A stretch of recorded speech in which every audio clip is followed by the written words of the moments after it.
Sí, sí se ve, Danae. Ok, gracias, gracias.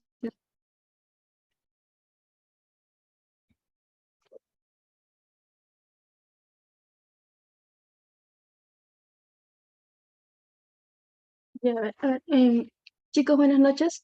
Bueno, nosotros somos parte de la ayudantía de cátedra. El día de hoy se va a realizar la exposición de vías urinarias por parte de 4 docentes. En este caso voy a empezar con la exposición de riñón y mis compañeros van a continuar con los siguientes temas. Bueno, ¿lo pueden observar? Por favor, me confirman. Sí, ya está en pantalla completa. Ok, gracias. Bueno, empezaré en este caso con el índice de la exposición para que tengan un orden en cómo se va a realizar. Primero vamos a hablar sobre las generalidades, luego un poco sobre la lobulación, la formación del riñón. Luego vamos a hablar sobre la configuración externa, donde abordaremos temas importantes como la fascia renal, la celda renal, la cápsula adiposa renal, las relaciones viscerales. Luego vamos a hablar ya sobre la configuración interna, ciertos puntos importantes. También vamos a mencionar tanto irrigación, drenaje venoso e inervación para finalmente continuar con la bibliografía.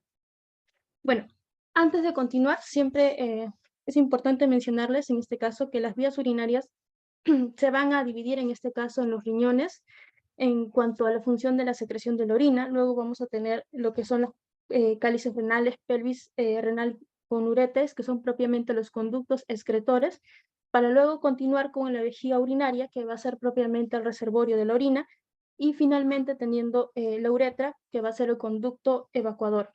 En este caso, bueno, como mencioné, voy a empezar con el tema de los riñones. Bueno, mencionando en este caso las generalidades, en este caso, el riñón es propiamente un órgano retroperitoneal.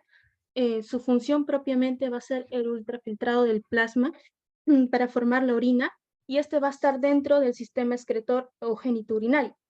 Algunas funciones más para mencionar van a ser, por ejemplo, que este va a liberar la renina, que va a ayudarnos en la presión sanguínea y la función del corazón. También va a producirnos lo que es la eritroproyetina, que va a ser la hormona que nos ayuda en la formación de glóbulos rojos.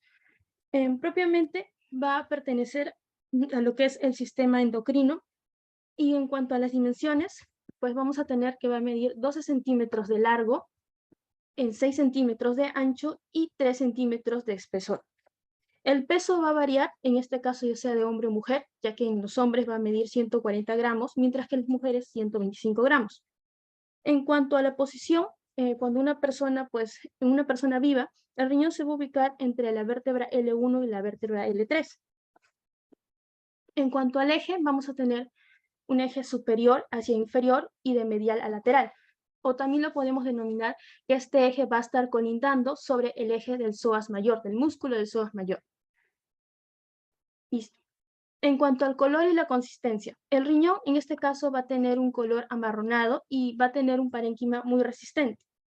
Luego, en cuanto a la orientación propiamente del riñón, vamos a tener en este caso en dos caras, una cara anterior y una cara posterior. Luego vamos a tener dos bordes, un borde interno o medial, un borde externo o lateral y dos polos, un polo superior, como pueden observarlo, y un polo inferior. En cuanto a la forma propiamente del riñón, se le conocen algunos libros como la forma de judía, ¿no? Pero hoy en día está muy desactualizado ese uso, entonces lo podemos denominar como forma de una haba, que es mayormente más conocido.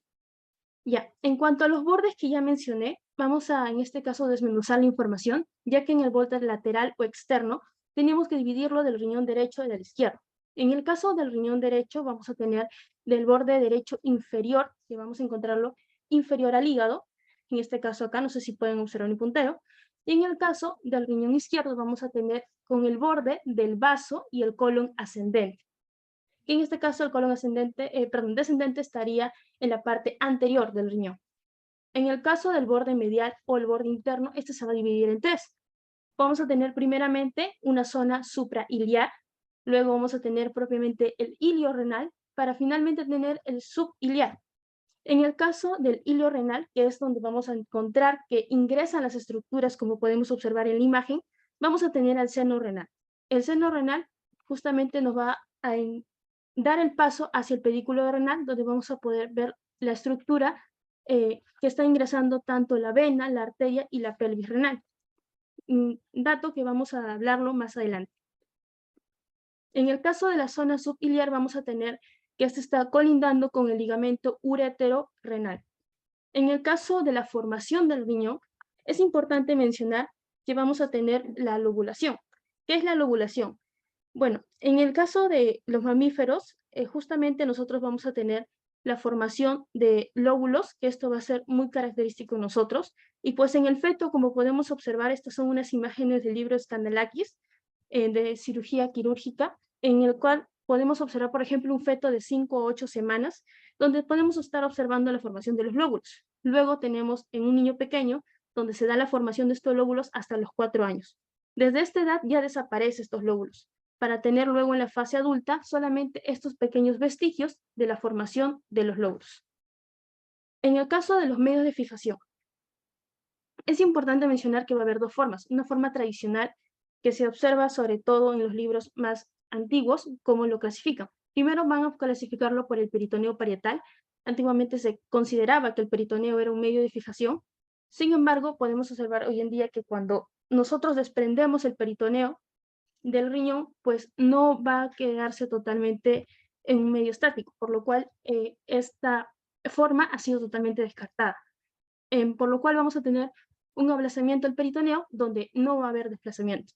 Luego también se consideraban los vasos renales. En este caso, se consideró que tenían medios de fijación. Sin embargo, también esto es un dato erróneo, porque por más que se ingresen de forma transversa, no tienen función de fijación. En el caso propiamente de los principales o los verdaderos medios de fijación, vamos a hablar de dos importantes. Primero vamos a mencionar la fascia renal y luego la cápsula adiposa perirrenal, que ahorita lo vamos a distinguir y diferenciar. Primero, como observamos acá, vamos a hablar de la fascia renal. En el caso de la fascia renal, es importante mencionar que vamos a tener dos hojas. La primera hoja, como vemos, es continua. Sin embargo, observamos que la segunda hoja inferior, aquí no totalmente tiene una cerradura, no se cierra totalmente. Entonces, la primera va a ser la hoja anterior y la segunda va a ser la hoja posterior. Entonces, en la celda renal vamos a tener primeramente la hoja anterior con la hoja posterior y vamos a tener dentro justamente la cavidad propiamente del riñón. Todo esto viene a conformar lo que es la celda renal. Y aquí podemos observar justamente el espacio perirrenal. Luego, hablemos de la cápsula adiposa perirrenal, que viene a ser justamente este espacio, todo el espacio que podemos observar desde las hojas anterior, posterior, con el propio espacio perirrenal. Todo esto me estaría conformando la cápsula adiposa perirrenal. La grasa que vamos a tener y que encontramos esta imagen de Netter, tenemos que diferenciarla en dos. La grasa que encontramos dentro vamos a denominarla perirrenal, mientras que la grasa que encontramos fuera de esta cápsula la vamos a denominar pararrenal. Aquí podemos ver justamente el espacio perirrenal y vemos aquí cómo está colindando primeramente la grasa perirrenal, luego externamente la grasa pararrenal. Igualmente acá podemos observar que justamente todo este espacio encierra y está encapsulando también a la glándula suprarrenal. En cuanto a ser un resumen de las partes más importantes de los medios de fijación, tenemos que mencionar justamente de esta fascia renal o fascia de Gerot, que va a ser justamente la dependencia de esta fascia. Y como mencioné, íbamos a tener dos láminas, una anterior y una posterior. La lámina anterior también se va a conocer como fascia de Gerot. Sin embargo, vamos a tener un refuerzo en esta lámina. En el caso de la lámina anterior, hacia la parte más superior, vamos a tener el refuerzo de la fascia de Toll. Y en el caso de la lámina posterior, vamos a tener la fascia de Zuckerhand, que antiguamente se conocía que tenía el mismo nombre que la lámina posterior. Sin embargo, en la represión quirúrgica se ha podido observar que es diferente, que cuando uno despliega la lámina posterior, totalmente vamos a encontrar por separado la fascia de Zuckerhand. Y bueno, en cuanto a la glándula suprarrenal y propiamente el espacio del polo superior del riñón, vamos a poder justamente ver esta lámina suprarrenorrenal, en el cual también está denominada como de Lemare, que justamente me da esta continuación entre la glándula suprarrenal del riñón. Luego vamos a tener propiamente la cápsula adiposa, que pues en este caso va a aumentar a partir de los 8 años. ¿Y qué personas podemos ver esta cápsula adiposa aumentada? Por ejemplo, en pacientes obesos y embarazadas. Ya, bueno, continuando en este caso con las relaciones viscerales, local lo vamos a clasificar desde los dos polos del riñón, tanto el polo superior, que vamos a tener que colinda con la glándula suprarrenal, y en el caso del polo inferior, como aquí pueden observarlo, me está colindando con dos músculos importantes, el psoas y el cuadrado lumbar. Aquí podemos ver que justamente están a nivel PL3. En el caso propiamente, para desglosar más la información en el polo superior, vamos a diferenciarlo desde el riñón derecho y el riñón izquierdo. En el caso del riñón derecho, vamos a ubicarlo que va a estar en el espacio intercostal, en el 11º espacio intercostal, mientras que en el riñón izquierdo, en el polo superior, va a estar a nivel de la 11ª costilla. Y en el caso del polo inferior, en el caso del riñón derecho, va a estar a nivel de la tercera vértebra lumbar, pero en el caso del riñón izquierdo va a estar en el disco intervertebral de L2 a L3. ¿Por qué nosotros tenemos esta diferencia de alturas? Porque si lo pueden observar acá en la imagen, observamos que el hígado justamente hace mayor presión en el riñón derecho. Entonces, observamos que vamos a tener justamente este desnivel. Ya, en caso de las relaciones de la cara tanto anterior, vamos a tener que en el riñón derecho, como observamos en la imagen, estamos colindando con el hígado, con el duodeno, con el colon ascendente, el ángulo cólico derecho, el intestino delgado. En el caso del riñón izquierdo, vamos a ver que va a estar colindando con vísceras como el estómago, el páncreas, el colon descendente, el ángulo cólico izquierdo, el vaso y el intestino delgado. Propiamente en la cara posterior hemos hecho esta pequeña animación con libros como el Netter y el Gray, en el cual vamos a poder justamente poder observar mejor las relaciones. Primeramente acá observamos la 11ª costilla, luego observamos el espacio que estaría colindando con el diafragma, para luego tener la 12ª costilla, y en el caso, desde la zona más lateral hacia medial, vamos a tener justamente que colindamos con estos músculos. Primero empezamos con el músculo transverso, luego con el cuadrado lumbar y luego con el psoas mayor hacia la parte más medial. Y aquí justamente también vamos a hablar de los puntos más importantes en la cara posterior. Acá, por ejemplo, vamos a tener los ligamentos arcuatos, que por ejemplo, vamos a ver justamente acá que estamos colindando con la parte del diafragma. Aquí podemos observar justamente el receso de la pleura costodiafragmática. Esto es una zona muy constante, así que no se va a observar siempre en todos los pacientes. Ahora, en cuanto a la altura, como mencionaba, en el caso del riñón derecho e izquierdo va a tener diferentes zonas. Vamos a tener justamente tanto de la 11ª y la 12ª costilla. En el caso de la zona ya lumbar, en la parte más inferior, podemos ver que justamente tenemos acá que está colindando con el músculo psoas mayor y vamos a tener la inervación de 3 nervios importantes. El primero es el nervio subcostal, luego tenemos el nervio hilo-hipogástrico y finalmente el nervio ilioinguinal.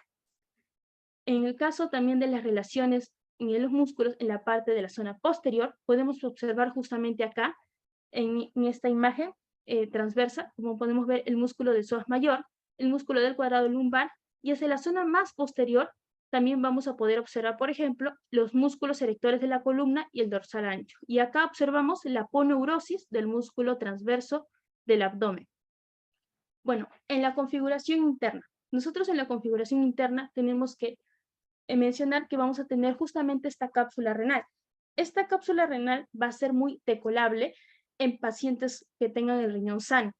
En pacientes que van a tener un riñón enfermo, pues esta no va a ser de fácil extracción. Entonces, como por ejemplo acá podemos ver en la imagen del Netter, esto es muy fácil en sacar siempre y cuando el riñón sea sano. Ya, en cuanto a la configuración interna, tenemos acá, por ejemplo, la división. En este caso vamos a tener primero la corteza. Aquí podemos comparar la imagen del Netter con una imagen, en este caso del Gray del atlas fotográfico. Como podemos observar, primero vamos a tener hacia la zona más externa, más lateral, la corteza. Luego vamos a tener justamente los tabiques renales, que van a ser estas pequeñas columnas. Y luego vamos a tener ya en la zona más interna, la médula. ¿Qué vamos a tener acá? Vamos a tener primeramente las pirámides renales. Un riñón normalmente puede tener de 10 a 12 pirámides. Se los conoce como las pirámides renales o las pirámides de Malpighi. Aquí podemos observar, también vamos a tener justamente, es en la zona más inferior, las papilas. Vemos justamente, aquí tenemos la pirámide renal, y hacia la zona más inferior vamos a tener a la papila renal. En el caso, como mencioné, la papila renal, aquí vamos a poder ubicarla, y hacia la zona más interna vamos a poder justamente observar la zona glomerular. Y aquí también podemos observar que, por ejemplo, acá vamos a tener en la parte más inferior, más interna, perdón, la área cribosa de la papila. Aquí podemos observarlo de una forma ya más, en este caso, transversal. Y aquí, por ejemplo, vamos a poder observar los túbulos colectores. En el caso del pedículo renal. El pedículo renal, como les mencioné en un inicio, justamente era la zona donde ingresaban las estructuras al riñón. Bueno, para poder ordenarnos y saber cómo van a ingresar estas estructuras, tenemos que ver que van a ingresar desde la zona más anterior a posterior. Entonces, ¿cuál va a ser la primera estructura que va a ingresar al riñón? Primeramente tenemos la vena renal. Luego vamos a tener la arteria renal, para finalmente tener la pelvis renal. Este va a ser el orden de cómo se ingresa en el pedículo renal. Aquí, por ejemplo, podemos encontrar que esta sección va a ser propiamente el hilio renal, mientras que la demás se va a denominar el seno renal. Aquí, por ejemplo, podemos observar que el seno renal vienen a ser solamente estos espacios que está justamente colindándome, diferenciándome desde las pelvis, desde las cálices mayores y menores. Y aquí podemos ver en una corte transversal toda la parte del seno renal. Podemos ver, por ejemplo, acá también la grasa perirrenal que observamos. Luego, en el caso de la pelvis renal, que va a estar ubicada entre L2 y L3, vamos a tener dos porciones. La primera porción, que es denominada cuello, se denomina la porción intrarrenal. Luego, hacia la porción más externa, vamos a tener ya la porción extrarrenal, que es también denominado el fondo. Luego vamos a tener la base. Luego de la base tenemos, como mencioné, el cuello, que en realidad en varios libros no está justamente perfectamente denominado desde dónde a dónde se puede mencionar que inicia el cuello. Luego hacia la parte más inferior vamos a denominar la vértice. Y vamos a tener también dos caras y dos bordes. Aquí podemos ver un borde interno, un borde externo. Y también en el caso de las cálices mayores podemos encontrar que vamos a tener cálices de 2 a 3. También vamos a tener justamente, según esta imagen, una cálices mayor superior, una cálices mayor media y una cálices mayor inferior. Y en el caso de las cálices menores, un riñón normalmente tiene de 7 a 14 cálices menores. Ahora, en cuanto a la irrigación y el drenaje venoso, las arterias renales y tanto las venas renales van a estar ubicadas al nivel de la primera vértebra lumbar.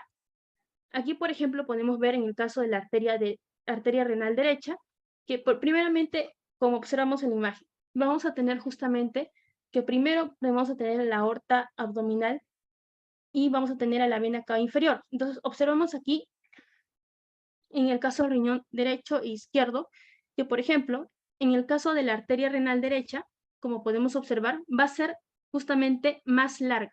¿Por qué va a ser más larga? Porque esta va a estar superpuesta después hacia lateral de la vena cava inferior. Entonces, se sobreentiende por la imagen que vamos a tener un mayor recorrido de la arteria renal derecha que de la arteria renal izquierda. Entonces, justamente el recorrido de la arteria renal derecha va a ser de 3 a 5 centímetros, mientras que la arteria renal izquierda va a ser menor de 3 centímetros. Entonces, de forma viceversa, vamos a tener también las medidas en el caso de las venas renales. Porque en el caso, por ejemplo, de la vena renal izquierda, vamos a ver que este va a tener un recorrido más largo, mientras que la vena renal derecha va a ser más corta. Y en el caso de la vena renal izquierda, vamos a tener justamente acá la famosa pinza aortomesentérica. Bueno, continuando nosotros, en el caso de la irrigación, vamos a tener justamente varias ramas. Primeramente, es importante mencionar que todas estas van a salir desde el nivel de L3. Luego nosotros tenemos que justamente diferenciar la arteria renal derecha de la izquierda, y propiamente ya las ramas de todo lo que es el riñón, primeramente inician así. Vamos a tener nosotros acá, por ejemplo, la arteria suprarrenal. Acá vamos a tener justamente las ramas uretéricas o piélicas, y por ejemplo acá también podemos observar un poco las ramas, en este caso, de las arterias suprarrenales y las diafragmáticas. Ahora, propiamente en las ramas primarias, que ya es la propia división de la irrigación en el riñón, vamos a tener nosotros una rama superior, una rama posterior, una rama inferior y una rama anterior, el cual la anterior se va a dividir en dos, una anterior superior y una anterior inferior. Ahí se puede observar también. Por ejemplo, aquí vamos a tener las dos ramas y vamos a tener luego las arterias interlobulares, que podemos observar que justamente están colindando por las cálices menores antes de llegar a la pelvis renal. Luego vamos a tener justamente las que van a rodear esta pelvis, a las famosas arterias arcuatas, para luego tener a las arterias interlobulares y finalmente tener a las arterias glomerulares. Bueno, en el caso del drenaje venoso, nosotros tenemos que entender que cuando hablamos de drenaje venoso tenemos que hablar desde las venas más pequeñas, en este caso las afluentes. Acá, por ejemplo, podemos observar en esta imagen del testut estas pequeñas vénulas que las llamamos vénulas estrelladas o las estrellas de Verheyen, que luego estas me van a justamente traspasar el espacio perirenal y se van a transformar justamente en las venas interlobulares, como podemos observarlo. Luego vamos a tener justamente, acá podemos ver a las venas interlobulares. Luego vamos a tener, por ejemplo, acá a las venas arqueadas, que justamente me están rodeando en la parte superior de la pelvis renal. Para después tener aquí justamente sus ramas a las venas interlobulares, que están justamente propiamente en el espacio de la columna renal. Aquí podemos observar las venas interlobulares y, bueno, también diferenciar que vamos a tener distintos afluentes tanto en las venas del riñón derecho como izquierdo. Por ejemplo, en el caso del riñón izquierdo, es muy diferente al derecho. ¿Por qué? Porque vamos a tener distintos afluentes. Primeramente vamos a tener acá a la vena izquierda suprarrenal. Como observamos, justamente es rama de la vena renal. También, ¿qué más vamos a tener? Vamos a tener a la vena ovárica o la vena testicular, ya sea en mujer sería ovárica y en el varón testicular. También viene a ser una rama de la vena renal. Luego vamos a tener justamente esta vena que está rodeándome en el espacio perirenal y me está traspasando la parte de la glándula suprarrenal, que sería el arco venoso exorrenal. Luego vamos a tener justamente esta famosa anastomosis, que va a ser la anastomosis renohemiácigos de Teufer y Leyers. Luego, para pasar a la vía linfática brevemente, en el cual vamos a tener justamente en este caso tres vías, una vía anterior, media y posterior, y podemos ver justamente acá los ganglios yuxtaórticos o prevenosos van a ser tanto en la parte anterior y posterior, y en el caso de la zona medial vamos a tener el ganglio retrovenoso o el aórtico lateral. Y acá justamente en la parte ya glomerular podemos ver justamente el plexo linfático subescapular. Y mencionar que en el caso de la vía linfática capsular es diferente a la vía linfática renal. Ahora, finalmente, hablando de la inervación. La inervación es muy importante tenerlo en cuenta. En este caso va a estar dividido por el tronco simpático lumbar, como podemos observar. Luego vamos a tener acá a los nervios espláncnicos, tanto el mayor como el menor. Luego vamos a tener justamente en la parte más inferior el ganglio y el plexo mesentérico superior, que este me va a dar a su vez el plexo celíaco. Y esto me va a dar justamente acá estas dos inervaciones, el ganglio aórtico renal, que a su vez me va a dar al plexo renal, que está en la parte superior, la parte anterior superior de la arteria renal. Bueno, eso es todo en cuanto a la exposición de riñón. Les agradezco su atención y si tienen alguna duda me pueden mencionar o escribir en el chat.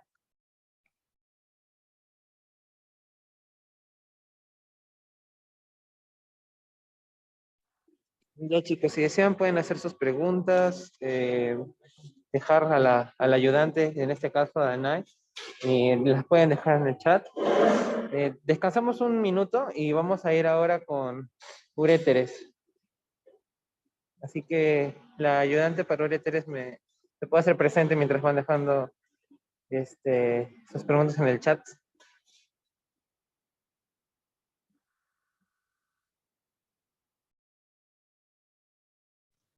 ¿Se puede ver? Sí, sí se ve. Ya. Buenas noches con todos. Mi nombre es María Pía Contreras Vázquez y el día de hoy yo les voy a presentar acerca de los uréteres. Entonces vamos a comenzar por lo que son las generalidades. ¿Sí? Los uréteres es un tubo cilíndrico el cual va a conducir orina desde la pelvis renal hacia lo que es la vejiga. ¿Sí? Este va a tener una situación retroperitoneal y podemos encontrar su extremo superior a nivel de una línea horizontal trazada a nivel de las costillas número 12, ¿no? Otro punto que también podemos encontrar con una línea horizontal a nivel de las espinas ilíacas anterosuperiores es este punto de cruce donde se va a cruzar con lo que es la arteria ilíaca, ¿no? Aquí vamos a encontrar. Por otro lado, va a tener una orientación inferior y medial, debido a que inicialmente, si nosotros vemos los puntos extremos superiores, están separados unos 7 a 8 centímetros y sus puntos inferiores van a estar separados alrededor de 2 centímetros. Entonces, por eso es que decimos que tiene un trayecto inferior y medial, ¿no? Se va cortando la distancia entre ellos. Por otro lado, tenemos que a nivel longitudinal este va a tener una medida de 25 centímetros y el calibre de estos uréteres vamos a ir viendo que va a variar, donde vamos a encontrar puntos donde se va a estrechar mucho más el uréter, que van a ser 3 puntos, y puntos donde se van a dilatar, ¿no? Entonces, las estrecheces que vamos a ver es la primera, que es la superior, que se encuentra aquí en la unión pielo-ureteral, que es entre la unión de la pelvis renal y el inicio del uréter, ¿no? Ahí va a haber una disminución del calibre. Después vamos a encontrar al punto medio, ¿no? Donde va a ser el cruce con los vasos ilíacos. Aquí podemos ver a los vasos ilíacos y cómo es que se va a disminuir el calibre, ¿no? Se va a dar otra estrechez. Y por otro lado vamos a tener el inferior, que es la parte donde ya está perforando lo que es la vejiga y también va a disminuir el calibre, ¿no? Estos 3 puntos, estas 3 estrecheces que vamos a encontrar, van a ser importantes a nivel clínico debido a que aquí se van a detener o se van a dar ciertas obstrucciones de los cálculos, ¿no? O también llamados litos, los cuales van a generar una distensión a la pared de los uréteres y eso es lo que vamos a sentir como un dolor, ¿no? A estos dolores, debido a la obstrucción de los uréteres, los llamamos cólicos renales. Ya. De ahí vamos a tener a lo que son las dilataciones, ¿no? La porción abdominal y la porción pélvica, que vamos a ir viendo después. Entonces, ahora vamos a hablar de las relaciones que va a tener el uréter. Y aquí van a ser van a ser bastantes, pero en todo caso voy a tratar de resaltar las que considero que son más esenciales, ¿no? Primero vamos a hablar de la porción abdominal. Esta se va a desarrollar entre la pelvis renal y el estrecho superior de la pelvis, ¿no? Entonces, vamos a empezar con las relaciones a nivel lumbar. De manera posterior, se va a dar la presencia de este músculo, que es el músculo psoas. Ambos lados lo tenemos. Se van a encontrar de manera posterior los uréteres, que son los que están siguiendo este trayecto, ¿no? De mi puntero, no sé si me siguen. Entonces, tenemos aquí el psoas mayor, tenemos a los nervios genitofemoral y cutáneo femoral lateral, los cuales forman parte del plexo lumbar. Anterior a los uréteres, vamos a tener ciertas diferencias, debido a que en el derecho vamos a tener la presencia del duodeno. Y aquí estamos viendo cómo es que el duodeno y el páncreas se están retrayendo hacia la izquierda y podemos ver lo que está debajo, ¿no? Aquí podemos ver lo que es parte del riñón derecho y parte del uréter, ¿no? Y ahí vemos que se cumple la relación de que el duodeno está por delante, está anterior a lo que es el uréter derecho, ¿no? Y aquí encontramos también a lo que es la fascia retroduodenopancreática, también llamada fascia de Treitz, ¿no? Que es una fase de coalescencia, ya seguro habrán visto eso en el abdomen, ¿no? Por otro lado, también vamos a tener a la presencia de lo que es la fase retrocólica ascendente, la cual va a estar relacionada a la presencia de los vasos cólicos derechos. Por otro lado, también tenemos a lo que son los vasos gonadales. En el caso de la mujer serían los ováricos y en el caso del hombre serían los testiculares, ¿no? Por este lado se encuentran, ¿no? Aquí tenemos a la vena gonadal, arteria gonadal derecha, que están de manera anterior, se están cruzando con lo que es el trayecto del uréter, que está descendiendo, ¿no? Y de manera, bueno, a la izquierda también tenemos la misma relación, se encuentran de manera anterior, ¿no? Aquí tenemos a la vena, aquí tenemos a la arteria, que están de manera anterior, lo que es el uréter. Por otro lado, tenemos a lo que es en el uréter izquierdo de manera anterior a lo que es la fascia retrocólica descendente. Si en el uréter derecho tenemos a la fascia retrocólica ascendente, en el izquierdo tenemos a la fascia retrocólica descendente, la cual está relacionada a la presencia de los vasos cólicos izquierdos. Y aquí podemos ver una relación importante, que es el arco vascular de Treitz, ¿no? Aquí tenemos a la vena mesentérica inferior, tenemos a la arteria cólica izquierda, y estos se están encontrando medial a lo que es el uréter izquierdo, ¿no? Que vemos aquí. Este es el arco vascular de Treitz, ¿no? Nuevamente lo repito, está conformado por la vena mesentérica inferior y la arteria cólica izquierda. Ya, de ahí, ¿qué más encontramos? Ya, de manera medial, encontramos a lo que es la vena cava inferior, que es la que encontramos por aquí también lo podemos ver, a la aorta y en los troncos lumbares simpáticos. Ya. De ahí ya les mencioné, medialmente al uréter encontramos al arco vascular de Treitz, que es el que ya les había señalado por aquí, y lateral vamos a encontrar lo que es el colon ascendente y colon descendente, en el lateral a lo que es el uréter derecho y izquierdo respectivamente. Después vamos a tener una importante cruce con un vaso, que es a nivel de la porción sacroiliaca, ¿no? Tenemos aquí a lo que es la aorta, ¿sí? Esta es la aorta abdominal. Entonces, a simple vista uno puede pensar que se encuentra de manera central, ¿no? Pero en realidad está ubicada de manera desplazada a la izquierda. Entonces, esto va a hacer que cuando los uréteres desciendan, se van a cruzar con las arterias ilíacas de manera diferente. Entonces, el uréter derecho, que es el que encontramos por aquí, va a descender y se va a cruzar con el origen de la arteria ilíaca externa, que es la que se encuentra por acá. La arteria ilíaca común sale de la aorta, esa es la arteria ilíaca común, se bifurca en externa e interna, ¿no? Entonces, en el uréter derecho encontramos que se está cruzando a nivel del origen de la arteria ilíaca externa. Por otro lado, en el uréter izquierdo encontramos que se va a encontrar de manera anterior a lo que es la terminación del ilíaco común, de arteria ilíaca común, que es la que se encuentra por aquí, ¿no? Entonces, esa diferencia tengan en cuenta. Ya, entonces pasamos ahora a la porción pélvica. Esta se va a encontrar desde el estrecho superior de la pelvis hasta la vejiga. Y en el hombre y la mujer van a diferenciarse, pero hay ciertas relaciones que van a compartir, que en este caso van a ser la porción parietal, ¿no? En un momento inicial, el uréter se va a encontrar como pegado a lo que es la pared pélvica, ¿no? Que podemos verlo aquí, medio de blanco, ¿sí? Entonces, lateral, vamos a encontrar la pared pélvica, que es esta parte que estoy señalando con mi puntero. De manera medial vamos a encontrar lo que es el recto. Y de manera posterior vamos a encontrar al pan obturador, que está conformado por lo que es la vena y la arteria obturatriz y el nervio obturador, ¿no? Y aquí en su parte yuxtavesical, hay una relación importante en torno a la presencia de las vesículas seminales y el conducto deferente en el hombro, ¿no? Esto que les había mostrado es una imagen de una mujer, porque aquí tenemos la presencia del útero, pero como les estaba comentando, hay ciertas regiones o ciertas relaciones que se comparten entre ambos, ¿no? Las cuales son estas. Ya, entonces, esta parte de esta imagen es la vista posterior de lo que es la vejiga urinaria en el hombro. Y aquí encontramos una relación importante, como ya les había mencionado, que es la presencia del conducto deferente. El conducto deferente es el que encontramos aquí. Mi puntero lo está siguiendo. Ese es el conducto deferente. Y este es el uréter que está descendiendo de manera posterior hacia lo que es la vejiga, ¿sí? Entonces acá vemos que se están como cruzando de nuevo. Y el conducto deferente a este nivel se va a encontrar de manera medial y superior a lo que es el uréter. Sí, esto es el uréter, esto es el conducto deferente. Las vesículas seminales se van a encontrar de manera medial a lo que es el uréter. Sí, ya. De ahí pasamos a la mujer.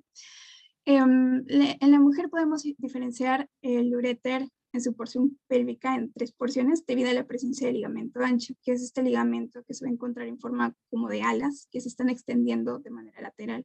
Ya aquí se ha cortado para poder ver bien el trayecto del uréter. Entonces, en un primer momento se va a encontrar el uréter por detrás del ligamento ancho, ¿sí? A esta porción la vamos a llamar retroligamentosa, que es esta parte, ¿sí? Y de nuevo se cumplen ciertas relaciones que comparte con el hombre, por ejemplo, de manera medial encontramos al recto, de manera lateral encontramos a la pared pélvica, por debajo encontramos el vano obturador, etcétera, ¿no? Y aquí se va a dar la presencia lateral de lo que es la arteria uterina, ¿no? En un primer momento está de manera lateral. De ahí en el segmento infraligamentoso. ¿Por qué infraligamentoso? Porque se encuentra por debajo del ligamento ancho. Entonces, este segmento por debajo del ligamento ancho se encuentra en una región que es el paramétrico, que es esta región que estoy encerrando, que presenta abundante tejido conectivo, ¿no? Y algunas estructuras vasculonerviosas. Entre ellas, la que vamos a encontrar y la relación que más nos importa aquí es la presencia de la arteria uterina, que es esta que se encuentra por aquí, que tiene un trayecto anterior y superior a lo que es el uréter. Ese es el uréter, está por dentro y está yendo hacia lo que es la base del ligamento ancho, que es esta parte. Entonces está pasando por debajo de la arteria, ¿no? De ahí, ¿qué más? Tenemos a la porción preligamentosa, debido a que en esta porción se va a encontrar por delante del ligamento ancho, ¿no? Entre lo que es la vejiga urinaria que encontramos por aquí y lo que es la vagina. Entonces, al momento en que está en esa región, entre ambas regiones, va a dar lo que es una proyección hacia la pared de la vagina, ¿no? Al cual llamamos triángulo de Pauling. Ya. Ya. Después tenemos a la porción intramural, que ya forma parte de cómo es que el uréter está perforando la vejiga. Tiene un trayecto oblicuo, y eso sí que quiero que por ahora recuerden. Sí, tiene un trayecto oblicuo. Ahorita lo vamos a ver. Después va a terminar a nivel, o va a desembocar en la vejiga a nivel del orificio ureteral, ¿sí? Los cuales los tenemos por aquí. Y entre estos se va a dar lo que es el pliegue interuretérico, ¿no? Que estaría conformando parte de lo que es el triángulo de Litau, ¿no? Entre estos 3 puntos, los orificios ureterales y el orificio ureteral interno, que es el uretral interno, perdón, que es el que se encuentra por aquí. Entonces, entre estos se va a dar el triángulo de Litau.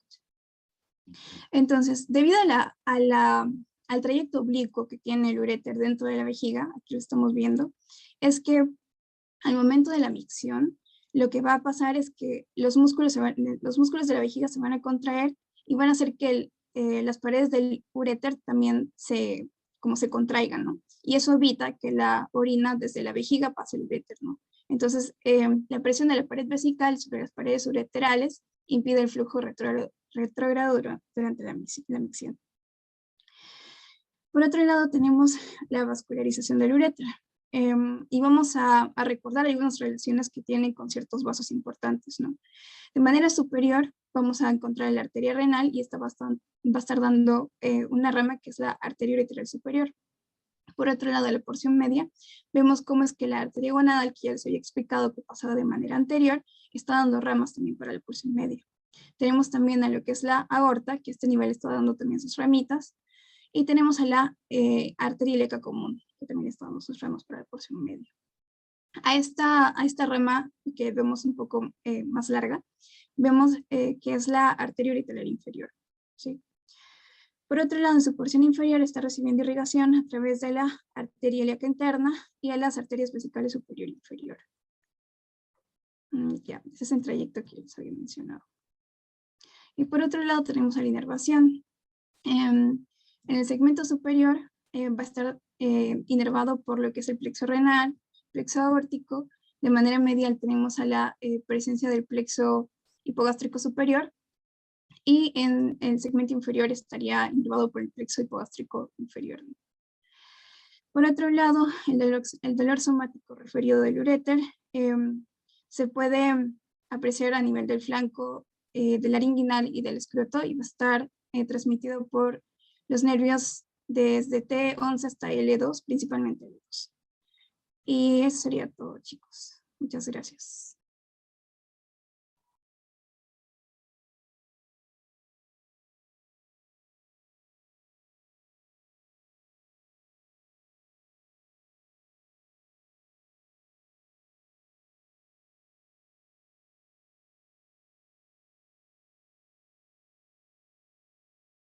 Ya, dale. Ok. Listo. Ok, chicos, vamos a comenzar entonces con la tercera parte de vías urinarias. Yo soy Luis Alberto Lavado Villanueva y vamos a ver vejiga.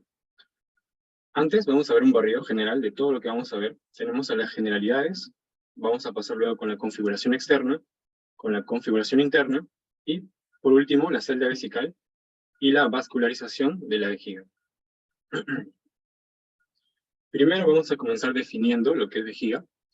Tenemos que decir que la vejiga va a ser, también llamado receptáculo, va a ser un reservorio o almacén de la orina en cada intervalo de las micciones.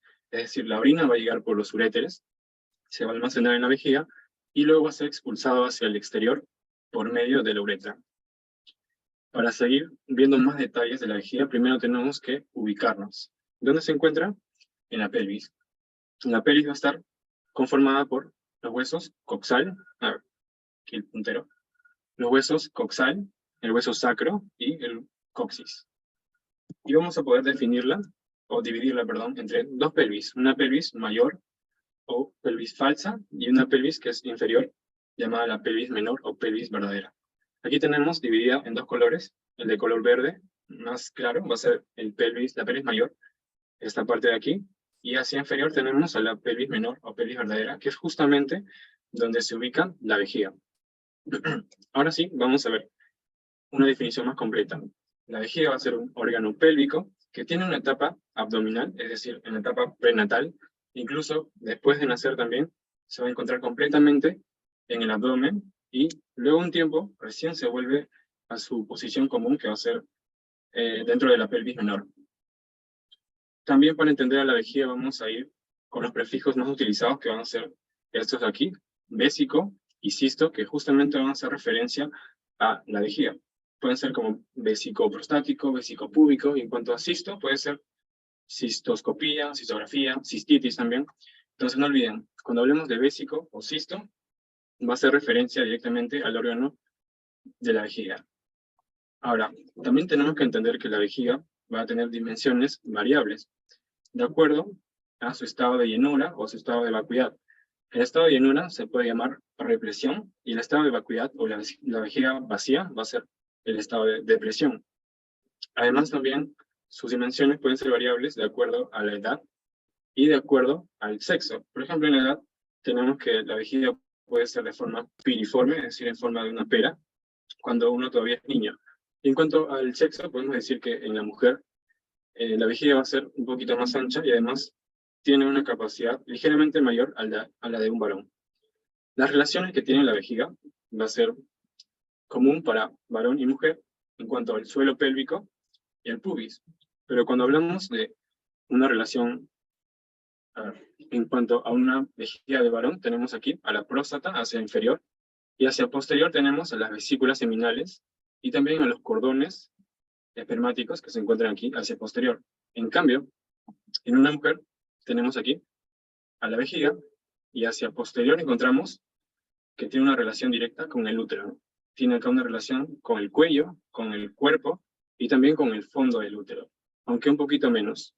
Y también va a estar relacionado en su parte posterior con la vejiga, ¿no? Al menos la mitad de la vagina va a estar en relación con la cara posterior de la vejiga.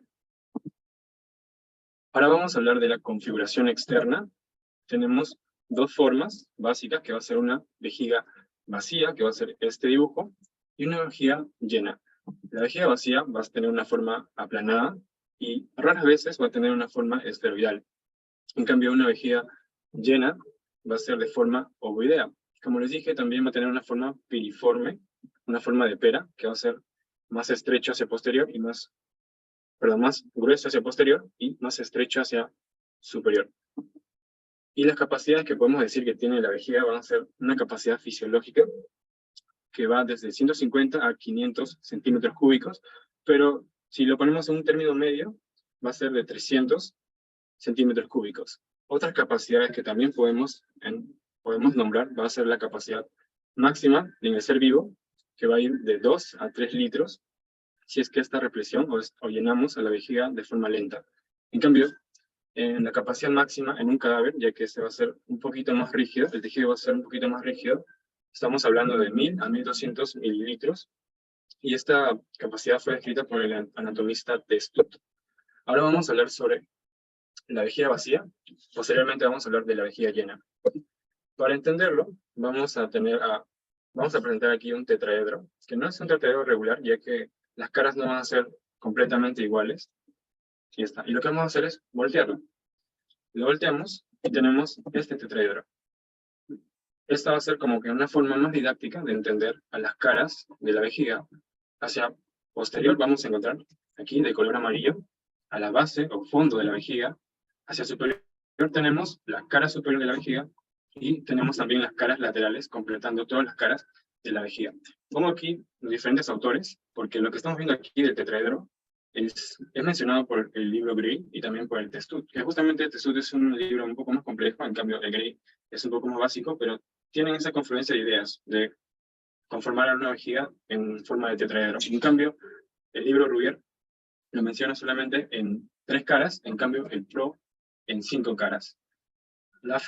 Yo les digo que van a encontrar diferente bibliografía para ver las caras de la vejiga, pero la manera más fácil sería de una forma didáctica, ¿no? En este caso tenemos el tetraedro.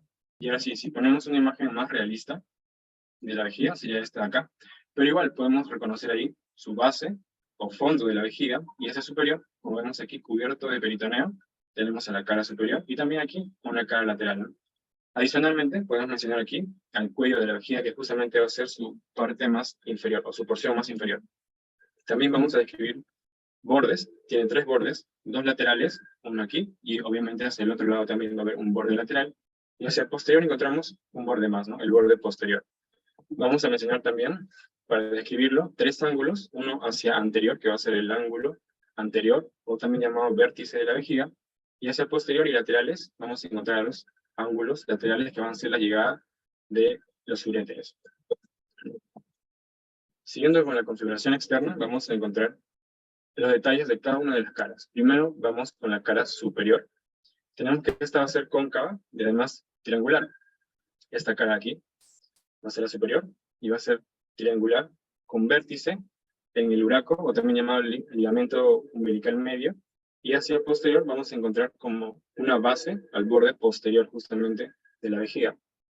El peritoneo va a estar cubriendo de forma completa a la cara superior y va a tener una unión menos estrecha en la parte posterior. Es decir, aquí en la parte anterior va a haber una unión muy estrecha con la vejiga, el peritoneo con la vejiga, y hacia posterior la unión va a ser menos estrecha. Esta unión menos estrecha va a permitir que se formen pliegues. De esos pliegues, el más importante va a ser el pliegue vesical transverso, que es justamente esto, y que siempre se va a mencionar, ya que es muy importante. Y que justamente estos pliegues van a desaparecer cuando la vejiga entre en un estado de represión o encontremos una vejiga llena. En el hombre vamos a encontrar que esta cara superior se relaciona directamente con las asas intestinales que están aquí aproximadamente y con el colon sigmoideo también, más o menos a esta altura. En cambio, en la mujer vamos a ver que está relacionado con el cuerpo del útero, que es este de aquí, con el cuerpo del útero, al menos en su tercio superior, con el cuerpo del útero y también con los ligamentos anchos. Perdón, este es el cuerpo del útero, este sería el cuello.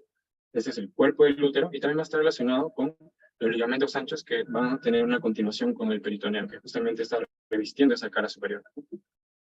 La cara anterior inferior va a ser convexa y se va a dirigir o va a estar orientada hacia anterior e inferior. Y vamos a encontrar aquí ligamentos que van a estar uniendo la pared anterior de la pelvis, que va a ser aproximadamente aquí, con el cuello de la vejiga. En los varones se va a llamar cubo prostático, es decir, van desde aquí aproximadamente hasta el cuello y van a estar rodeando también a la próstata. Por eso se llaman ligamentos puboprostáticos. En cambio, en la mujer van a ser los ligamentos pubovesicales. Como digo, van a estar relacionando la porción inferior de esta cara anterior de la pelvis con el cuello de la vejiga. En el caso de las mujeres es pubovesical y en el de los varones puboprostático. Vamos a encontrar también que relacionado a esta cara anterior, vamos a encontrar una fascia, la fascia umbilico prevesical, que va a ser aquí. Yo lo he dibujado con puntitos morados, aquí en el varón y también aquí en la mujer. Este va a tener una forma triangular y se va a dirigir desde el ombligo hacia la cara anterior de la vejiga. Y, entre ellos vamos a encontrar ahí un espacio retropúbico, o también llamado prevesical, que es el espacio de Retzius. Aquí podemos verlo, si siguen mi cursor pueden ver aquí, en este espacio amarillo vamos a encontrar el espacio retropúbico o prevesical. No está detrás del pubis, por eso es retropúbico, o delante de la vejiga, por eso es prevesical. Con su epónimo también, el espacio de Retzius. Este espacio es justamente necesario para que cuando la vejiga entre en un estado de represión, es decir, la vejiga se llene, pueda tener más libertad de movimiento y así se puede expandir de mejor forma. Continuando con la configuración externa, ahora vamos a ver la cara posterior inferior, también llamada base o fondo de la vejiga. Esta imagen va a ser justamente de una imagen o una visión posterior de la vejiga de un varón, y podemos decir que va a ser triangular. Podemos ver claramente el triángulo aquí, con un vértice que va a ser justamente la salida de la uretra, y una base que va a estar conformada por el borde posterior de la vejiga. Las relaciones van a diferir en cuanto al sexo. En cuanto al varón, tenemos aquí a la próstata en color moradito, a las vesículas seminales, que lo puse en color amarillo, y de color verde vemos a los conductos deferentes, que justamente, y más específicamente estamos hablando de las ampollas de los conductos deferentes. Aquí sale un concepto más que va a ser el triángulo interdeferencial, que va a estar limitado por las ampollas de los conductos deferentes y que, como podemos ver, este triángulo tiene un vértice inferior y una base superior. También en el varón vamos a encontrar un fondo de saco rectovesical. El peritoneo que estaba cubriendo la cara superior, aquí, de la vejiga, se va a replegar, o se va a reflejar, perdón, en el recto, más o menos a la altura de ese triángulo interdeferencial que vimos aquí, este triángulo interdeferencial, que se encuentra aproximadamente por aquí. Esta es una visión lateral, obviamente. Entonces aquí, el peritoneo se va a reflejar más o menos a una altura de 1,5 cm por encima de la próstata, y se va a reflejar hacia el recto, y va a crear este fondo. Este fondo de saco se va a llamar el fondo de saco rectovesical, porque justamente está relacionando estos dos órganos, ¿no?, a la vejiga y al recto. El fondo de saco rectovesical. Y inferior a este fondo de saco vamos a encontrar un tabique rectovesical, que justamente va a ser un poquito más rígido y que va a estar dividiendo a la vejiga del recto. Ese se va a llamar el tabique rectovesical. Y una porción más inferior, que va a estar relacionando el recto con la próstata, se va a llamar la fascia recto-prostática de Denon-Villiers. En la mujer vamos a encontrar otras relaciones. El útero, aquí, el cuello del útero va a estar relacionado con el tercio superior de este fondo de la vejiga o cara posterior de la vejiga.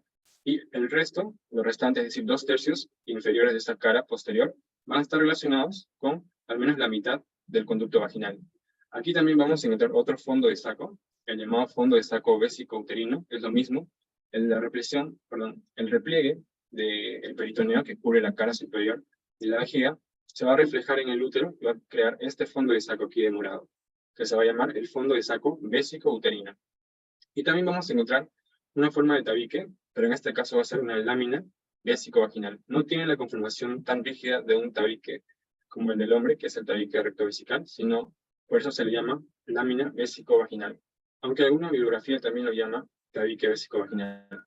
Esta va a ser dividida por dos porciones, esta lámina vésico-vaginal, una porción superior que va a ser un poquito más laxa, es decir, las uniones van a ser menos estrechas y se va a poder desunir esos dos órganos, la vejiga y la vagina, más fácilmente. En cambio, una porción inferior, que va a ser esta, va a ser una unión un poquito más estrecha entre la vejiga y la vagina, aunque va a ser igualmente separable de estos dos órganos. Justamente esta porción inferior se va a llamar la fascia subvesical, ya que se encuentra debajo, aproximadamente debajo de la vejiga. Aún en su cara posterior se va a llamar la fascia subvesical o también fascia de Hallon, según su epónimo. En el borde lateral vamos a encontrar a los ligamentos umbilicales mediales, que van a ser estos de acá. Este de aquí, de color verde, va a ser el ligamento umbilical medial, que justamente va a ser la arteria umbilical obliterada, es decir, esta arteria umbilical que funcionaba en la etapa prenatal, se va a obliterar, es decir, se va a cerrar, y va a conformar luego al ligamento umbilical medial. Luego vamos a entender que este peritoneo va a estar rodeando a este borde lateral. Este peritoneo que va a estar en la cara lateral de la pelvis, también va a estar relacionándose con este borde lateral y justamente también con los bordes de los conductos deferentes. Este es el conducto deferente en un varón y también se va a relacionar con el borde lateral, que es este de aquí, o este de aquí, ¿no? El borde lateral de la vejiga. El borde posterior de la vejiga va a ser más cóncava y va a tener la unión entre la cara superior, que es esta de aquí, con esta imagen de aquí, la cara superior y el fondo. La unión de esa cara superior y el fondo nos va a delimitar el borde posterior de la vejiga. Este va a ser curvo y también va a ser cóncavo hacia posterior y va a estar relacionado dependiendo del sexo. En el hombre va a estar relacionado con el recto y justamente en esta imagen podemos ver, ya que es una imagen de una vejiga en la mujer, tenemos aquí a la vejiga, sigan mi cursor, esta es la vejiga, y aquí tenemos a la vagina y luego al útero, ¿no? Entonces vemos cómo en la mujer la vejiga va a estar relacionada con el istmo del útero. Este borde posterior de la vejiga va a estar relacionado con el istmo del útero. Y en el varón, con el recto. El ángulo anterior o vértice de la vejiga se va a encontrar hacia anterior y superior. Aproximadamente por aquí se va a encontrar el ángulo anterior o vértice de la vejiga y se va a prolongar con un ligamento umbilical medio. Aquí podemos ver el ligamento umbilical medio, que está de color naranja, también llamado buraco. Este, cuando está revestido por el peritoneo, que justamente aquí es la lámina gris que estamos viendo, cuando está revestida por peritoneo se va a llamar pliegue peritoneal medio, al igual que estos ligamentos umbilicales mediales, que son estos de acá, los ligamentos umbilicales mediales, cuando están revestidos por peritoneos también se van a llamar pliegues. En este caso tenemos aquí el pliegue peritoneal lateral. ¿Bien? Aquí de rojito, el pliegue peritoneal medio, que es el ligamento umbilical medio, revestido por peritoneo, y hacia lateral, el ligamento umbilical, los ligamentos umbilicales mediales, que cuando están revestidos por peritoneo son los pliegues peritoneales laterales. Y entre esos dos pliegues vamos a encontrar a la fosa supravesical. La vejiga llena, como ven aquí, se va a pasar de ser un órgano pélvico a ser un órgano abdominal, en el que se va a rebasar un poquito la sínfisis del pubis. Todas las paredes de la vejiga en estado de represión o vejiga llena se van a extender, pero notablemente se van a extender las paredes anteroinferior y la pared superior. Además también las paredes laterales, es decir, esta pared superior y la pared anteroinferior se van a extender al igual que paredes laterales. ¿Qué nos indica eso? Que el fondo de la vejiga va a ser la parte o la porción de la vejiga que menos se distiende en una vejiga llena o en una vejiga de represión. En cuanto a las paredes anteriores y superiores, vamos a encontrar que el buraco, que es este de aquí, se va a elevar por encima de la sínfisis del pubis. Esta es la sínfisis del pubis, que es la articulación que une a los pubis, el derecho y el izquierdo, y se va a elevar entonces por encima, aproximadamente 2 a 3 centímetros por encima de la sínfisis del pubis. La distensión va a ser desigual en esas dos paredes, en la superior y la anteroinferior. Como podemos ver, la anteroinferior se va a distender ligeramente en comparación de la cara superior, de la pared superior de la vejiga, que como vemos tiene una extensión o una distensión muy considerable y significativa. Justamente esta elevación o distensión considerable de la cara superior va a formarnos un receso. El peritoneo que está, como dije, tapizando, revistiendo esta cara superior, se va a reflejar aquí en el buraco con el ligamento umbilical medio, y cuando sea arrastrado por estos dos órganos, por el buraco y la pared superior de la vejiga, vamos a tener aquí formado un fondo llamado el receso prevesical. De amarillo aquí está el receso prevesical.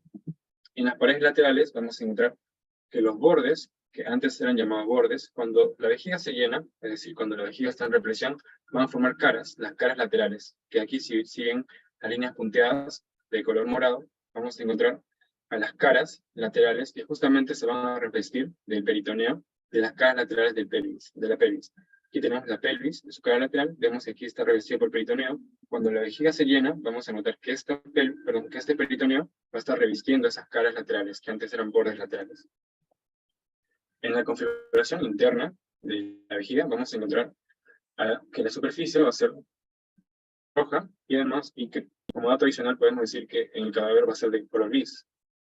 La disposición en el niño va a ser lisa, en cambio en los adultos va a ser alveolar, es decir, van a tener una especie de montículos. En cambio, cuando hablamos de un adulto mayor, se van a crear hipertrofia del músculo longitudinal interno de la vejiga, y por lo tanto vamos a encontrar una vejiga en columnas. Estos rodetes que se forman en la mucosa de la vejiga se van a anastomosar y van a formar esta vejiga en columnas. La superficie interna va a tener tres orificios. Dos orificios ureterales, que van a ser laterales y posteriores, y un orificio ureteral que va a ser un poco más anterior y justo en la línea media. Estos van a tener dimensiones diferentes. Por ejemplo, el orificio ureteral va a ser circular en un joven, y en cambio en un anciano podemos notar que ese orificio que era circular se va a transformar en una forma de media luna o una forma de hendidura. En cambio, los orificios ureterales van a ser siempre de forma elípticos, y entre ellos se van a formar rodetes que van a estar delimitando un trígono, llamado el trígono vesical, o también llamado por su epónimo el triángulo de Litot. Eso acá va a ser el triángulo de Litot, va a ser conformado por los rodetes que se forman por los músculos justamente del fondo de la vejiga, que van a tener como vértices a los orificios ureterales y principal vértice al orificio uretral. Como base vamos a encontrar al pliegue interuretérico, o también llamado por su epónimo la barra de Mercier. Entonces tenemos ahí un triángulo, el trígono vesical, que tiene una base conformada por el pliegue interuretérico, que se encuentran entre los dos orificios ureterales, y como vértice tenemos al orificio ureteral. Los orificios ureterales van a tener una separación de aproximadamente 2,5 centímetros, 2 centímetros y medio, y estos orificios ureterales van a tener una separación con el orificio uretral de 2 a 3 centímetros. Es por eso que se dice que este trígono vesical aproximadamente se le puede asemejar a un triángulo equilateral. Y la pared vesical, aquí rápidamente, va a estar formada por la capa mucosa, aunque en algunas bibliografías vamos a encontrar que se menciona también una capa submucosa. En este caso vamos a ver la capa mucosa, que es más que todo histología, pero recuerden que esta capa mucosa va a estar conformada por un epitelio de transición, o también llamado ureotelio. La capa muscular va a estar conformada por el músculo detrusor, o también llamado músculo expulsor de la orina, que va a conformar a las paredes de la vejiga, y va a tener tres capas. Una capa longitudinal externa, que va a ser esta de acá, y una capa circular media. Vemos aquí, rodeando a esta imagen que está conformando el cuello de la vejiga, a la circular media, y así en el interior podemos encontrar a la capa longitudinal interna. Entonces no se olviden que el músculo que está conformando a la vejiga, excepto al trígono vesical, pero sí a toda la vejiga, va a ser el músculo detrusor, o también el músculo expulsor de la orina. Y que va a tener tres capas, una longitudinal externa, una circular media y una más interna, que va a ser la longitudinal interna. Y finalmente tenemos a la capa externa, o también llamada serosa, va a ser un tejido conjuntivo, que también se va a llamar adventicia, y que va a estar rodeando a la vejiga. Otro concepto que también tenemos que entender va a ser la celda vesical, que va a ser el espacio fibroseroso que contiene la vejiga, y que va a estar formado por peritoneo y también todas las fascias perivesicales. En este caso, hacia superior y de color rojo, en la línea de color rojo, vamos a encontrar al peritoneo, que está cubriendo esta cara superior de la vejiga, incluso esa parte posterior. Hacia adelante vamos a encontrar la fascia umbilico-vesical, que va a ser de color amarillo, que ya lo hemos descrito, va desde el ombligo hacia la pared anterior de la vejiga, y que esta celda vesical va a variar en su porción posterior, es decir, tenemos hacia superior al peritoneo y la fascia umbilico-prevesical hacia anterior, pero en la porción posterior varía. En cuanto al hombre, lo que hemos visto en diapositivas pasadas es el tabique rectovesical, ¿no? Que está dividiendo la vejiga del recto y que también contiene las vesículas seminales y a los cordones espermáticos, ¿no? Este tabique rectovesical va a ser un poquito más rígido que en la mujer, que va a ser la lámina vesicovaginal, pero que también va a estar dividiendo en la mujer a los órganos de la vejiga y a la vagina. Finalmente, vamos a ver que la vejiga va a estar rodeada por una fascia llamada la vaina alantoidea de Paul Delvet, la vaina alantoidea de Paul Delvet, y que también tiene otro nombre que va a ser la capa conjuntiva perivesical. Es decir, la vejiga puede estar rodeada de diferentes fascias, incluso del peritoneo, pero inmediatamente después de su capa serosa tiene a la vaina alantoidea de Paul Delvet. Y finalmente, para la vascularización, vamos a hablar primero de la irrigación arterial. Para ello, vamos a hablar primero de la arteria aorta en su porción abdominal, cómo se va a dividir en sus ramas terminales, llamadas las ilíacas comunes, que va a ser este de aquí y este de aquí. Y estas ilíacas comunes se van a dividir a su vez en ilíaca externa, esta y esta también.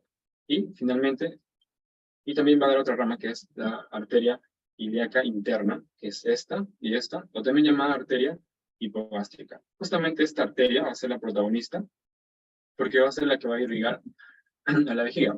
Nos van a dar a la rama umbilical, o la arteria umbilical, y además también a la arteria obturatriz, que van a estar dando a las ramas vesicales superiores. De esta arteria hipogástrica o ilíaca interna también van a estar saliendo la vesical inferior, directamente de esa arteria, de la ilíaca interna, o también puede salir de troncos comunes. Pero en este caso, para que sea más didáctico y más entendible, pues que directamente está saliendo de la hipogástrica o de la ilíaca interna, esta vesical inferior, y que está irrigando la porción, obviamente, inferior de la vejiga. Otra arteria que sale de la misma ilíaca interna va a ser la pudenda interna, y que nos va a dar a la arteria vesical anterior, que va a estar irrigando la pared anterior de la vejiga. Y si tenemos una superior, una inferior y una anterior, tenemos hacia el posterior, debe existir una vesical posterior. Esta vesical posterior va a salir de una rama, que justamente va a ser una rama de la arteria ilíaca interna, o también hipogástrica, que como dije, va a ser la protagonista completa de la irrigación de la vejiga. Esta vesical posterior va a salir de la arteria rectal, o también llamada la hemorroidal media. Así completamos la irrigación de la vejiga con vesicales superiores, vesicales inferiores, una vesical anterior y una vesical posterior. Es válido también decir, como dato adicional, que todas estas arterias se van a anastomosar para poder irrigar de forma más correcta o más propicia a la vejiga.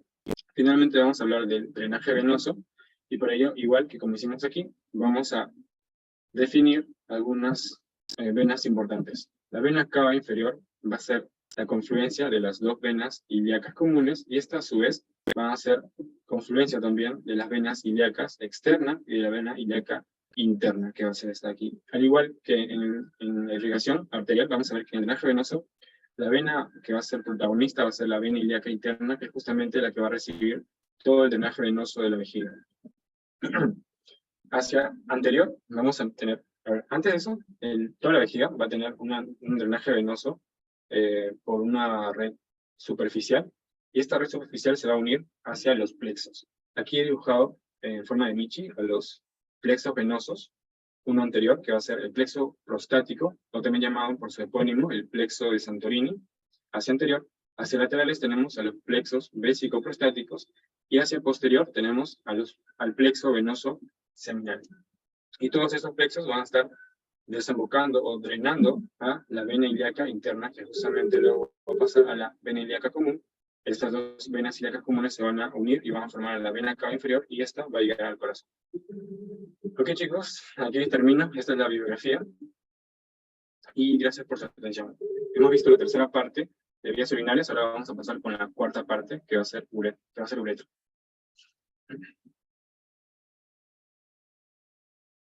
¿Me confirman si me escuchan, por favor? ¿Me escuchan, chicos? Sí, se escucha, Gerardo. Sí. Muchas gracias. Entonces, chicos, entonces vamos a ir con la última parte de lo que sería vías urinarias, que es un poco pesado, pero ya con uretra estaríamos terminando este tema. Así que bien, ahí ven la portada bien chévere. Y sigamos. Entonces, para estudiar la uretra, primero, la he dividido en una que es uretra masculina y otra es uretra femenina, porque tienen sus diferencias y por eso así se va a entender más. Entonces, con la uretra masculina vamos a ir primero con las generalidades para que se entiendan sus partes, y de ahí vamos a estudiar cada una por separado, y finalmente su irrigación e inervación. Así que, sigamos. Bien, entonces, ¿qué es la uretra? Bueno, es aquel órgano que se va a encargar de evacuar el contenido de la vejiga, ¿no? Que va para pato por todo lo que está produciendo en los riñones, va por los uréteres, se acumula en la vejiga, y cuando tienes ganas de miccionar, por ahí sale, ¿no? Por la uretra. Además, en el hombre tiene la particularidad de que también sirve para la eyaculación, ¿no? De estas glándulas propias del hombre. Sí, tiene esa doble función. Ahí lo vemos, es una esquemita de la uretra, ¿ven? Ese globo de ahí es la vejiga, que ya explicó mi compañero. La uretra, que es el tubito azul. Vemos dos cositas por ahí, ¿no? Ese moradito es la próstata, la glándula próstata, y eso que está rosado es ya propiamente el pene.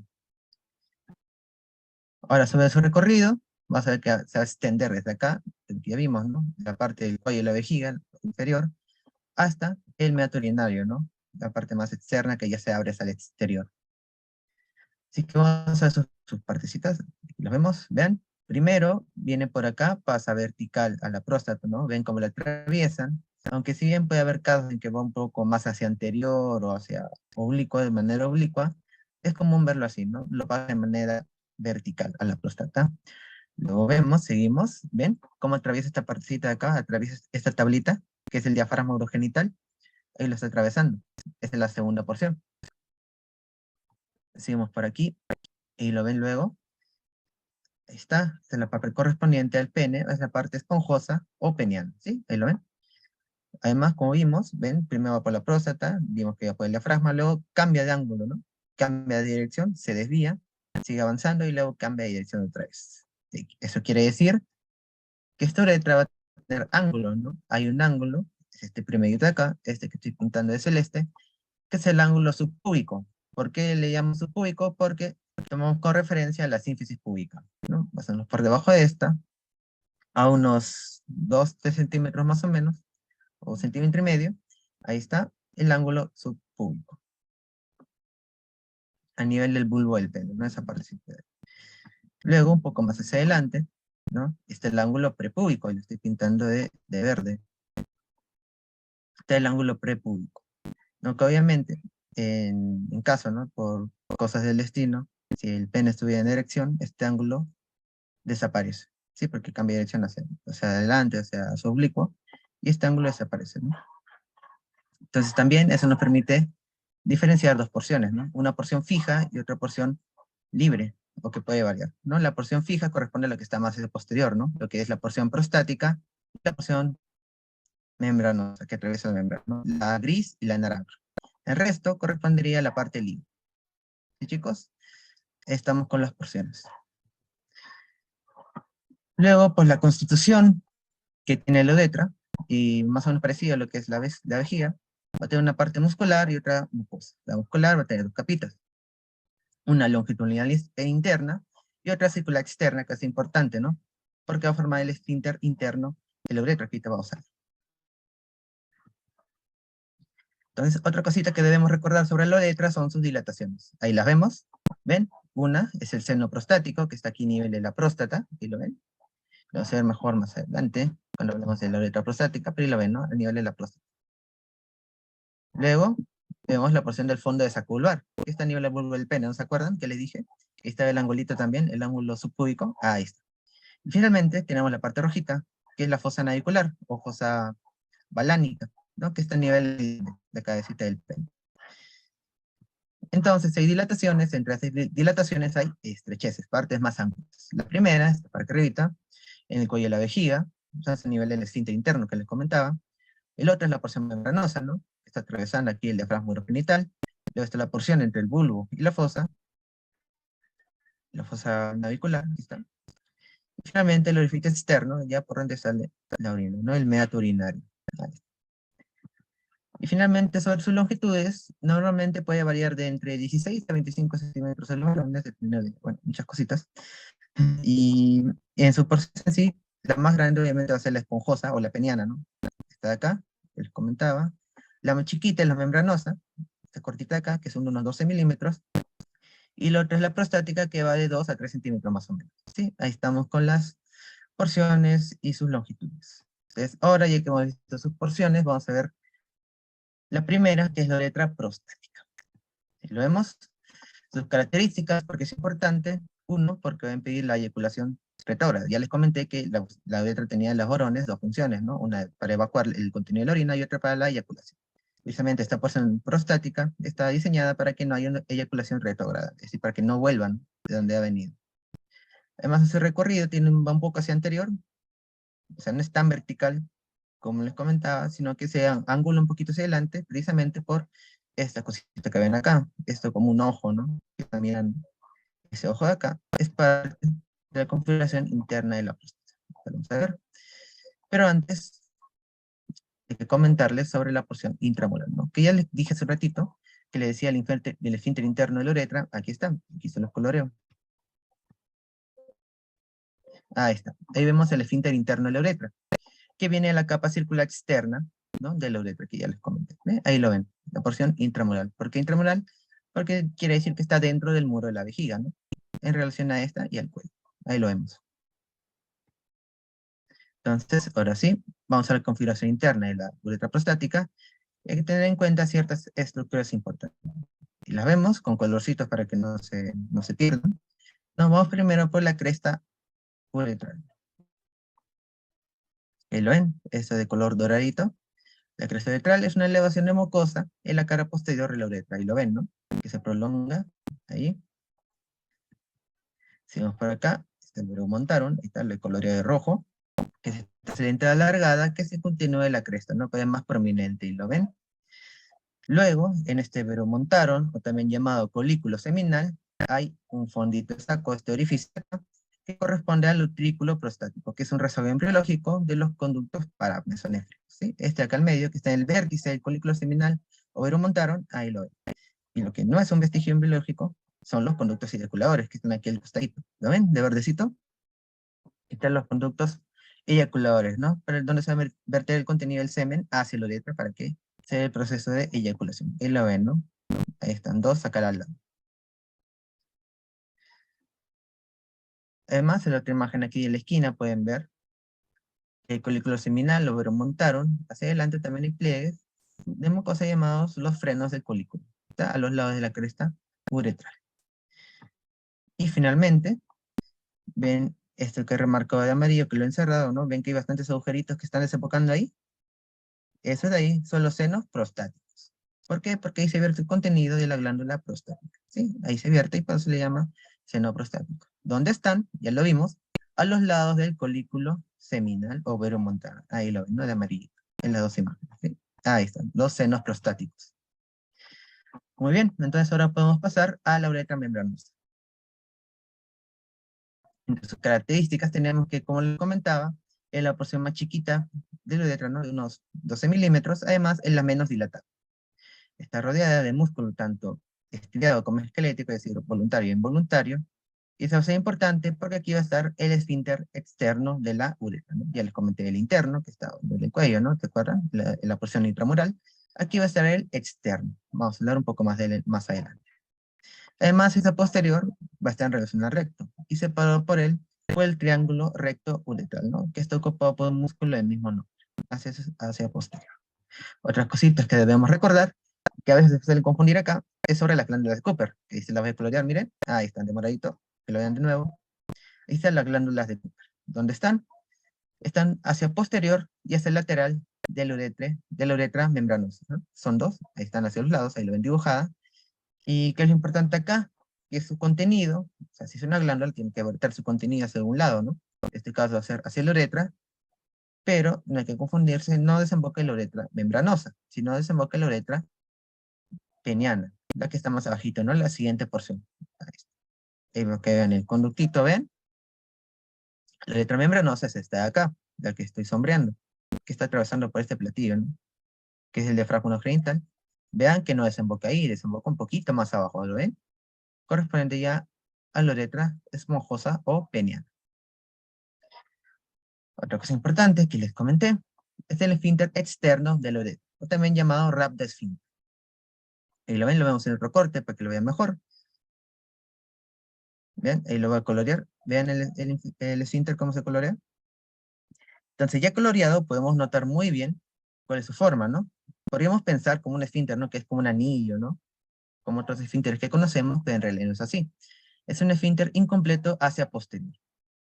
Pues se dice que tiene forma una letra omega, ¿no? El omega tiene más o menos esa formita, ¿no? Es un anillo incompleto hacia posterior.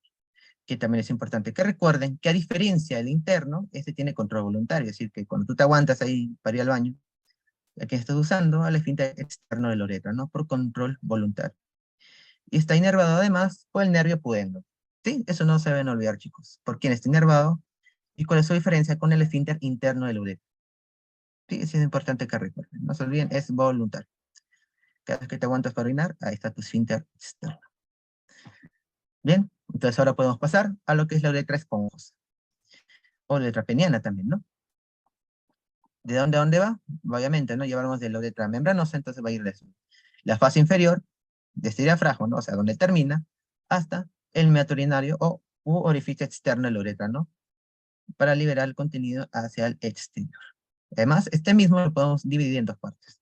Una vulvar y otra pendular o distal. La vulvar está en relación con esto de acá arriba, que es el bulbo, y los músculos bulboesponjosos del pene, ¿no? ¿Se acuerdan dónde estaba el ángulo subpúbico? Más o menos por ahí. Ahí está. Ahí lo ven, esta porción de acá arribita. Ahí está. Y que es importante aquí, ya se los dije, ¿no? Hace una diapositiva, se lo volvamos para que recuerden. Aquí se los dije, ¿no? ¿Se acuerdan las glándulas de Cooper? Aquí están, hacia posterior y lateral. Y su contenido se vierte no en la uretra membranosa, sino en la uretra peniana, ¿no? Más específicamente es su porción vulvar. Y aquí lo vemos ya del todo, ¿no? Vean, ahí está. Aquí están desembocando las glándulas de Cooper, o glándulas bulbouretrales. La porción distal, la porción pendular, ya en relación con esto de acá, que son los cuerpos cavernosos. En la uretra vamos a ver algunas estructuras, sobre todo en su parte posterior y lateral, que corresponden a esos agujeritos, ven que lo estoy coloreando, que se llaman las lagunas de Morgah. ¿Para qué sirven estas lagunitas? Porque aquí se vierte contenido de otras glándulas, que son las glándulas del Littré. En estas glándulas del Littré o glándulas uretrales, vierte su contenido a la uretra esponjosa mediante las lagunas de Morgah. Aquí las ven, ¿no? Que son varias, ¿no? Ahí están, lo ven. Muy bien. Ahora si vamos un poquito más hacia distal, podemos ver otras estructuras. Por ejemplo, les comenté, ¿no? Una dilatación, eran tres, ¿se acuerdan? Una de ellas era la fosa navicular o fosa balánica. Una dilatación a nivel del glande, ¿ven? Aquí lo ven de verdecito. Hacia afuera va a estar el orificio externo del uretra o meato urinario. Y aquí lo coloreé de rojito, ¿ven? Ahí, sigan el puntero. ¿Ven? Ese que coloreé de rojito corresponde a la válvula de Guerin, ¿no? Un pliegue de mucosa que sirve como válvula antes de la fosa navicular. Y este, del orificio externo, están separados más o menos unos 2 centímetros. Entonces estaríamos terminando lo que son las porciones de la uretra, así que por último vamos a ir con lo que es su vascularización e inervación. Vamos con ello. Irrigación, que quiero que se lleven, que cada porcioncita tiene sus arterias. ¿Sí? Aquí lo ven detallado, pero si queremos resumir un poquito más, vean aquí se lo voy a colorear. Ven aquí hay una. Esta aquí es la arteria vesical inferior. Aquí en irrigar esta a la uretra prostática. Luego, membranosa y esponjosa, ven aquí bastantes nombres, ¿no? Más específicos, pero quédense que se inerva por la arteria purenda interna, ¿sí? Esta de acá. Esta de acá arribita, la vesical inferior para la prostática, y membranosa y esponjosa con la arteria pudenda interna, y la ven, ¿no? Coloreada, la segunda. Bien, para que no sea tan pesadito. Seguimos con el drenaje venoso, que puede ser por dos vías. Una por la vena dorsal profunda, por aquí, que va al plexo prostático, aquí se los voy a sombrear, ahí lo ven, el plexo prostático. Y otra vía es las venas dorsales pareadas, que van a las venas pudendas internas. Finalmente, con la inervación, vemos que aquí igualito, cada porcioncita tiene su inervación. El plexo prostático se encarga de la uretra prostática y membranos. Y el nervio hipodendo, por otro lado, por la uretra peniana, ¿no? ¿Se acuerdan? Que era la porción libre y la otra es la porción fija, ¿no? Ahí le encuentran la relación, ¿no? Es en cuanto a la inervación, chicos. Entonces, podemos continuar con lo que sería la uretra femenina. Tenemos uretra masculina, recuerden bien lo que hemos visto, porque la uretra femenina tiene bastantes similitudes, ¿no? Es un poco más cortito también, más sencillo. Así que vamos con ello, ¿no? Las generalidades, la primera diferencia va a ser su extensión. Ambas se van a originar del cuello de la vejiga. Sin embargo, acá obviamente la uretra no se abrir hacia el pene, sino se va a abrir hacia la vulva. Ahí se abre para verter su contenido hacia el exterior. Además, en las mujeres, a diferencia del hombre, tiene función exclusivamente urinaria. O sea, ya no hay secreción de otras glándulas, ¿no? De eyaculación, nada de eso. Es exclusivamente urinaria. En su longitud es de 3 a 4 centímetros. ¿Ven? Mucho más corta que la del varón, ¿no? Que lleva 16 a 25. Y el diámetro puede ser de 6 milímetros o dilatarse hasta 1 centímetro. Y si el varón tiene sus porciones, las mujeres también no tienen las porciones uretrales. Son menos, pero también es importante recordarlas. Aquí ambos tienen una porción intramural, que, adivinen, es parecido. ¿Por qué? Porque aquí también está el esfínter interno del uretra. ¿Está? En relación al cuello de la vejiga y el esfínter interno del uretra. En la siguiente diapo lo vamos a ver mejor. Luego seguimos con una porción pelviana, ahí lo ven, que ocupa la medida de su longitud, 4/5 más o menos. Y está en relación, por una parte con el esfínter interno y otra con el externo. Luego ya atravesando el diafragma urogenital, tenemos otra porción que es la porción perineal, ya que atraviesa el perine. Quiero que vean acá, vean. Este primero que estoy sombreando es la vagina. Que por ahí mis compañeros les explicaron algunas cositas. Y ese tubito de acá, ese más chiquitito, es la uretra. Quiero que vean que más o menos sigue la misma dirección, ¿no es verdad? ¿Ustedes lo ven? Son como dos carreteras, ¿no? La uretra está hacia anterior y paralelo a la vagina. ¿Sí lo ven? Y ese tabique que los está separando se llama el tabique vagina, ¿no? No hay que complicarse tanto por el nombre, ¿lo ven? Uretra, vagina, ¿no? Como dos carreteras separadas por el destino. Ahí está. Y finalmente, esta uretra cuando se abre hacia el exterior, va a formar como un repliegue de piel mucosa, que se va a llamar la papila uretral. Y es importante también que recuerden acá, que es esa relación. Adelantamos un poquito. ¿Ven? Aquí está el meato urinario, sino el orificio externo de la uretra, la parte final. Esta de acá está posterior a esto que colorea acá el rosadito, que es el clítoris. Esta es posterior a unos 25 milímetros más o menos. Esa es su relación. Y finalmente, yendo con la configuración interna, no hay que matarse tampoco, es parecida a la uretra masculina, dos capas musculares, una longitudinal interna y otra circular externa, que se encargar del esfínter interno de la uretra. La mucosa también recubierto, y así como el varón tenía sus glándulas, la mujer no se queda atrás y tiene sus glándulas también.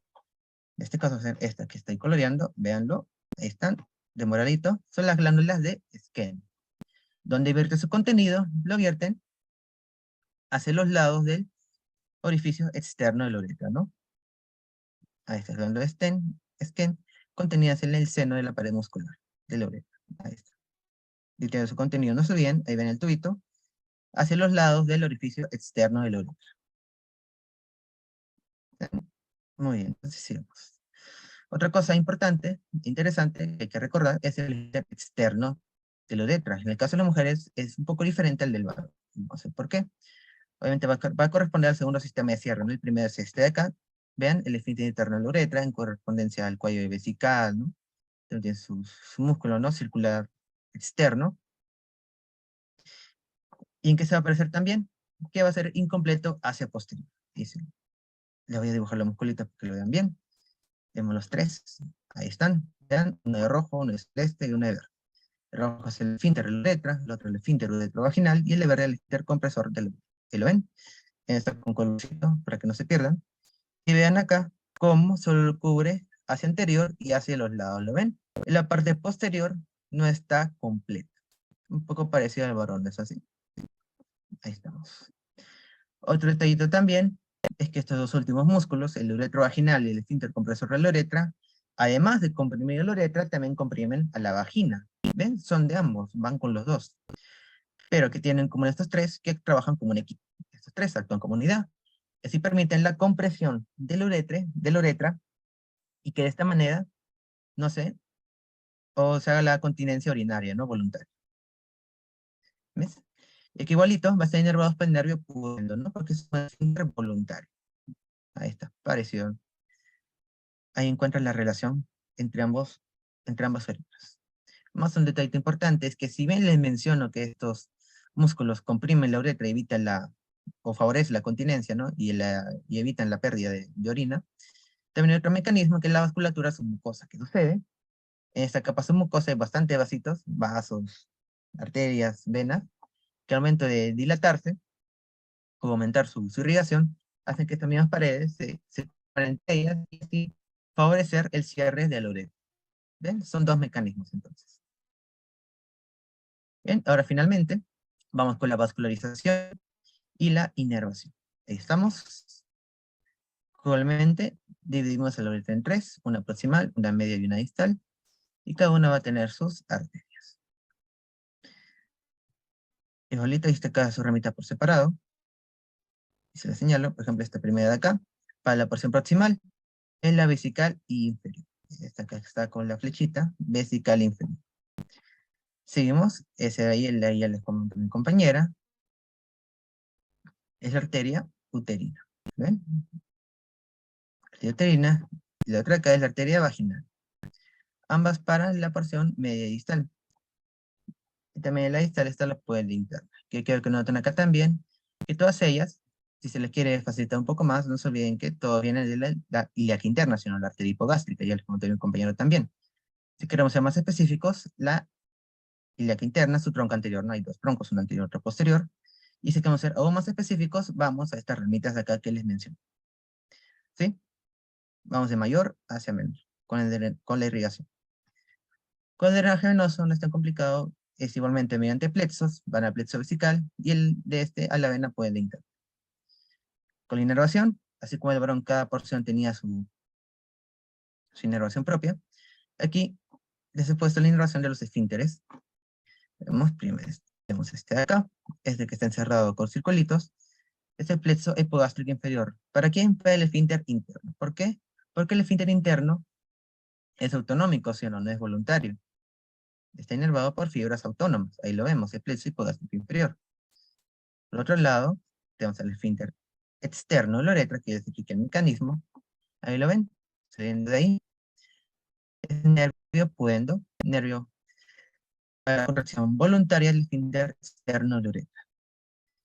Entonces, chicos, muchas gracias por su atención. Aquí están las referencias. Muchas gracias por su atención y espero les haya gustado lo que es el tema de la uretra y en general todo lo que fueron vías urinarias. Muchas gracias, chicos. Cualquier duda, igualmente a los comentarios y ahí les respondemos.